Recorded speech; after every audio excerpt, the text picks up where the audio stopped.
امریکہ پائیدان number 7 پر پہنچ گیا ہے رشتوں کے تعلق سے۔ اس طرح ہم آج آپ کے سامنے ایک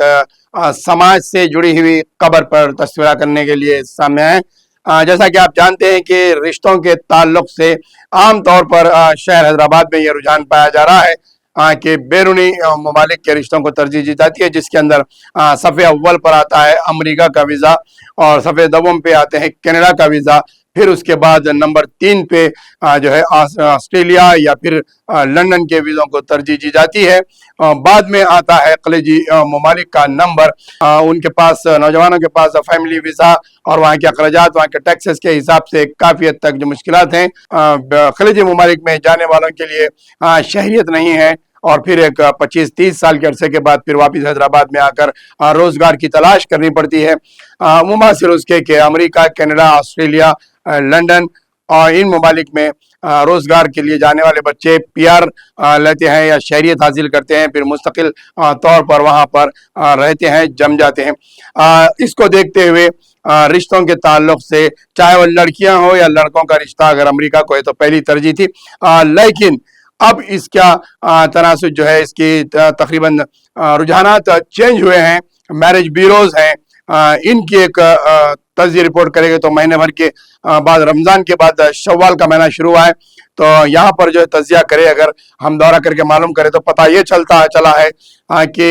رشتوں کے تعلق سے امریکہ کے رشتوں کی مانگ میں کافی حد تک گراوٹ آئی ہے۔ جس طرح سے شیئر مارکیٹ میں گراوٹ آئی ہے، اور جو ہے ویزا کے ریجیکٹ ہونے کے پرسنٹیج میں جس طرح سے گراوٹ آئی ہے، اسی طرح سے میرج بیورو مارکیٹ کے اندر امریکہ کے رشتوں کے طور پر کافی حد تک گراوٹ آئی ہے، اور پہلی ترجیح دی جا رہی ہے آسٹریلیا، لندن یا پھر جو ہے کینیڈا کے لیے دی جا رہی ہے۔ گزشتہ 2-3 مہینے قبل کینیڈا کی گراف میں کافی حد تک گراوٹ آئی تھی، کیونکہ کینیڈا کے اندر کافی حد تک جو ہے روزگار کے تعلق سے تحدیدات عائد کی گئی تھی، اور کینیڈا کے ویزے بند کر دیے گئے تھے۔ کینیڈا اور انڈیا کے تعلقات خراب ہونے کی وجہ سے کینیڈا کے رشتوں میں گراوٹ آئی تھی، لیکن اب جو ہے اپریل کے مہینے کی تازہ رپورٹ سامنے آئی ہے کہ امریکہ کے میرج رشتوں کے پرسنٹیج میں کافی حد تک گراوٹ آئی ہے، اور اس کا سینسس کافی حد تک گرا ہوا ہے۔ لوگ لندن اور آسٹریلیا کو ترجیح دے رہے ہیں، تو وہیں پر تیسرے نمبر پر پہنچ گیا ہے خلیجی ممالک کا نمبر، جو کبھی 5ویں اور 6 نمبر پر خلیجی ممالک کا نمبر تھا۔ اب جو ہے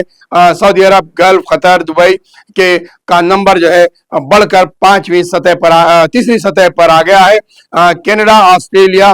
لندن اب یہ صفحے اول کی سطحوں میں جا رہے ہیں۔ ابھی سب سے پہلے زیادہ مانگ جو ہے آسٹریلیا اور لندن کی ہو گئی ہے، تیسرے نمبر پر کینیڈا ہے، تو چوتھے اور 5ویں نمبر پر گلف کے اور UAE کے کنٹریز ہیں۔ تو امریکہ کا نمبر آخری سطح پر پہنچ گیا ہے، یعنی کہ امریکہ پائیدان نمبر 7 پر پہنچ گیا ہے رشتوں کے تعلق سے۔ یہ اس کی وجوہات یہ ہے کہ امریکہ کے اندر جو اس وقت کا ٹرمپ کی پالیسی ہے، اور جس طریقے سے امریکہ کے اسٹوڈنٹس کو بڑے پیمانے پر واپس بھیجا جا رہا ہے، ان کے امیگریشنز کینسل کیے جا رہے ہیں، جاب کا ریسٹرکشنز کافی حد تک بڑھا ہوا ہے، اور وہاں پر جانے والے اسٹوڈنٹس کافی حد تک پریشان ہیں، ان کے وقت پرمٹ نہیں ہے، گرین کارڈ کے چانسز کم ہیں ان کو، اور سٹیزن شپ کے چانسز کے لیے بھی جو ہے کافی حد تک مشکلات کا سامنا ہے۔ اس کو دیکھتے ہوئے میرج بیورو کے جو رپورٹس ہیں، اس میں امریکہ 7ویں پائیدان پر آ چکا ہے۔